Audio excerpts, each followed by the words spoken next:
বলেন তো আমার নবী পৃথিবীর কোন মাদ্রাসায় পড়েছেন? কথা বলে না।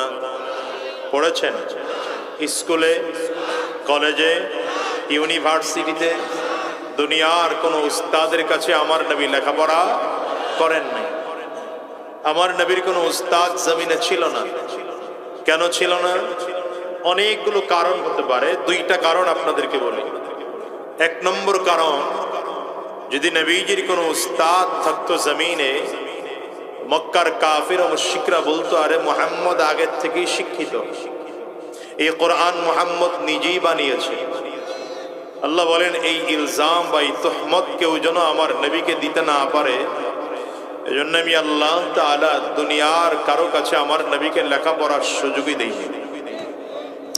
দ্বিতীয় নম্বর, যদি আমার নবী কোনো উস্তাদ হতো, তাহলে স্বাভাবিক নিয়মে আমাদের সমাজে ছাত্রের সম্মান বেশি হয় না উস্তাদের সম্মান বেশি?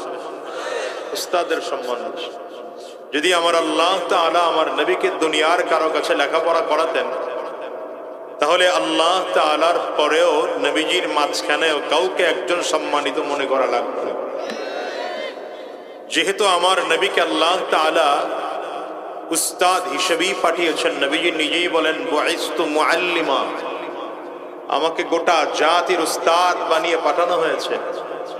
উস্তাদকে আর কে বা পড়াবে? এই জন্য আল্লাহ তাআলা আমার নবীকে দুনিয়ার কোনো স্কুল, কলেজ, ইউনিভার্সিটি, মাদ্রাসা, এমনকি উস্তাদের কাছে লেখাপড়া করার সুযোগই দেন।